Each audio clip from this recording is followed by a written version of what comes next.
Kemana, Ki? Hah? Sebentar, Ki. Sebentar, Ki. Nah, merinding semua nih saya nih. Asli, bau banget sih. asli merinding semua nih. Ini iya. Ini merinding semua nih. Ini beda banget. Tenang. Ah, di sini pas ya. Ini ada anak kecil nih. Anak kecil, kulitnya hitam, kukunya panjang, dia punya tarik. Matanya besar melotot ke sini. Lah pas waktu aku nembang, nah di sekitar sini ada juga nih. Ini ada beberapa aktivitas anak-anak kecil pada main di sini nih.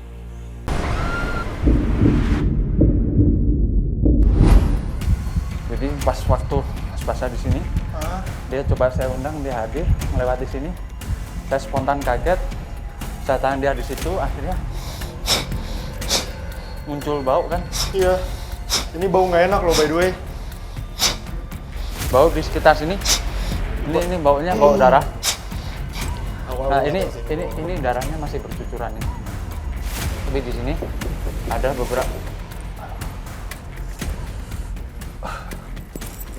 beberapa luka di bagian wajah. Ini yang lumayan juga kita lari dari sana nih. Di sini ada yang lebih dari itu, dari kelinci percobaan itu, Mas. Dan saya nanti akan coba telusur di sini. Aku ingin mencoba membuka takbir baru. Bahasanya ada kelinci percobaan yang dikubur secara hidup-hidup, yaitu perempuan, Mas. Dicor jadi pondasi. Itu yang terjadi. Kalau yang saya gambar dari wujud perempuan itu pas ya, yang dari segi mawar, itu ada kisah cinta tersendiri dari si noni itu sendiri, Mas ya. Tapi kalau dari gambaran wajah perempuan tanpa kepala, saya lebih menggambarkan itu ada salah satu makhluk yang tak kasnota atau sebagaimana jin yang berubah wujud. Dan dia sebagai penjaga ada di situ juga, dari mencium bau hawanya yang tadi menyerang di pundak saya. Iya, benar. Itu sangat keras sekali. Nah, tadi pas waktu saya gambar, dia nggak mau diwujudin. Ayo kita jalan dulu ke sana. Di tempat ini pas ya, saya memang mendapati suatu energi yang besar di tempat ini. Dan di tempat ini yang saya katakan tadi ada misteri yang harus aku pecahkan. Ini bukan mitos, tapi ini fakta yang terjadi. Di pohon itu menjadi saksi bisu dan di situ kayak ada pintu gerbang ya. Tapi poinnya bukan di situ. Disinilah saksi bisu di mana orang-orang itu dipenggal kepalanya, dibunuh, dieksekusi tanpa rasa ampun di situ. Kita jalan ke situ aja ya. Nanti akan saya tunjukkan beberapa reka adegan di masa lampau dulu. Jadi di pohon ini tumbuh menjadi saksi di mana pohon ini banyak sekali arwah-arwah di sini. Iya. Jadi banyak makhluk, tapi ini adalah sosok arwah yang ada di tempat ini. Para ilmuwan-ilmuwan jenius yang dieksekusi mati di sini karena mereka membuka kartu rahasia yang tidak boleh dibeberkan.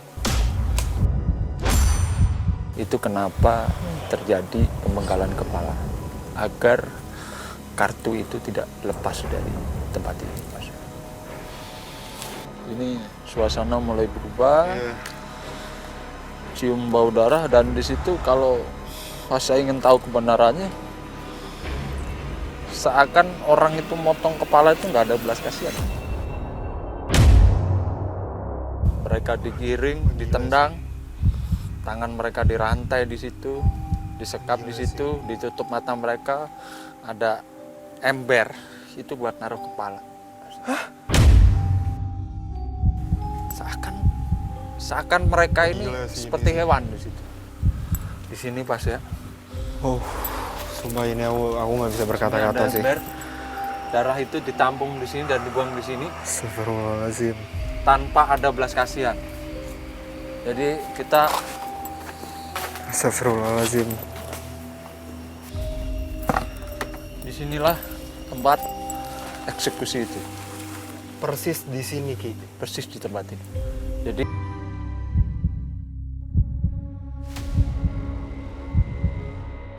di situ ada satu permintaan dari dokter itu sendiri. Yang dokter itu menyampaikan sesuatu.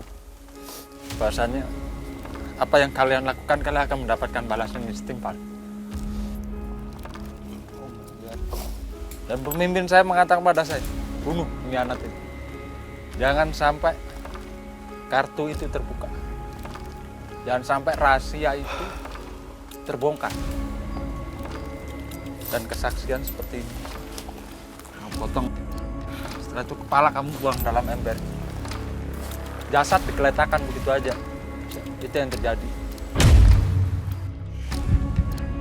Dan di sini banyak sekali berjajar-jajar. Ada 10 orang.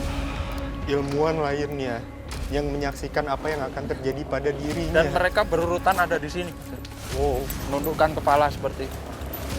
oh, gila sih ini sih. Dan di saat dia ditendang, dia gini. Maju kamu. Maju. Dan mereka tidak tahu kepala itu ada di mana. Karena posisi mereka hanya menunduk. Dia berserah diri seperti ini. Hanya meneteskan air mata. Meneteskan air mata. Dia hanya merenungi seperti ini. Ya. Dan saat dieksekusi berikutnya, dilempar. Seperti buang kotoran. Kepala itu. Kepala para Ya. ilmuwan itu. Itu yang terjadi. Oh. Ada banyak ilmuwan, terutama juga yang saya lihat ya, di masa lalunya, ada 10 ilmuwan yang benar-benar jenius. Dan yang lain itu hanya mengikuti. Tapi satu beliaunya itu, dia laki, dia pakai kacamata, rambut pendek, badan tinggi. Itu yang dieksekusi pertama kali dianggap sebagai provokator. Karena dia ahlinya ahli.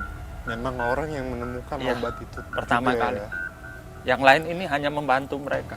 Semuanya dieksekusi tanpa ampun. Dari kejadian tersebut kita mendapatkan suatu informasi yang mana orang-orang terdahulu memperjuangkan suatu obat demi keselamatan manusia, namun taruhannya adalah nyawa mereka sendiri. Mereka tuh seberjasa itu gitu kan. Iya. Kita sekalian berjalan, kita sambil ngobrol.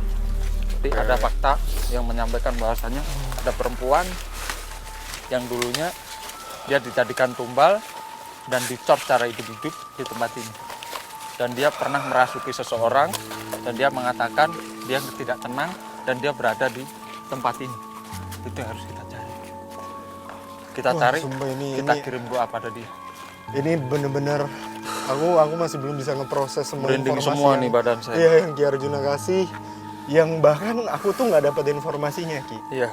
Ini bener-bener bahkan desusnya tuh aku nggak dapat sama sekali gitu. Yang menarik sana ada salah satu ruangan, di situ ada lorong, dan di situ tadi saya menangkap sinyal kemunculan dari sosok makhluk, yaitu manusia berkaki kuda. Manusia berkaki kuda, yang di situ digambarkan adalah dia sebuah algojo. Itu penggambaran sebuah algojo. Jadi manusia berkaki kuda. Algojo untuk apa? Untuk menebas semua kepala-kepala itu. Penelusuran pun kami lanjutkan demi mengungkap fakta baru. Ternyata terdapat sosok manusia berkaki kuda yang disimbolkan sebagai algojo saat proses eksekusi pembantaian manusia. Coba kita telusuri dari sini. Oke. Permisi. Ya, Dan tapi di tempat ini memang udah lama sekali nggak terjangkau. iya benar. Kamu ini, di sini ya? Iya. Aku explore di sini. Oke, Ki. Dan ini emang kelihatan ya kayak buat aku nih orang awam, looknya aja tuh udah kelihatan tempat ini tuh terbengkalai dengan waktu yang cukup lama gitu. Karena dari tadi ngerasa juga ada sosok anak kecil juga yang dari tadi ngeliatin mulu. Cuma dia nggak mau mendekat.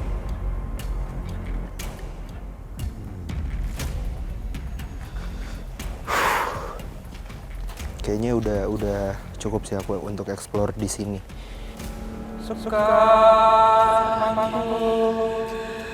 kami lelaban kanggo urip olalan tumiku rayo karang ada watan pun kan miwatan totorong dan kasih siang rati todong cuma kanggo sepon mumpung pada rembulan ya surah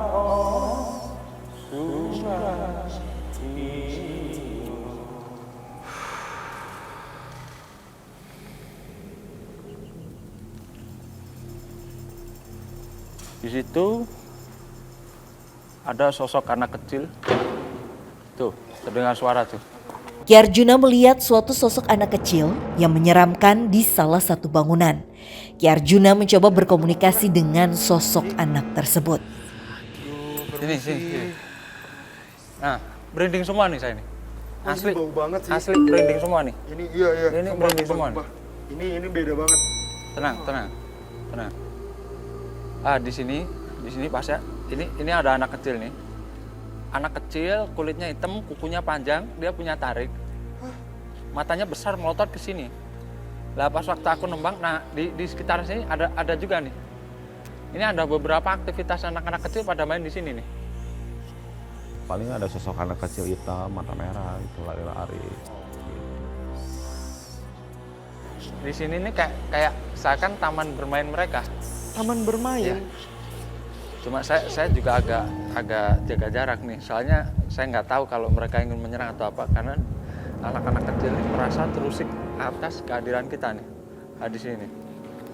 Saya ilustrasikannya. Hai, tenang dulu, tenang. Aduh, permisi. Nah dia anak kecilnya seperti ini tuh.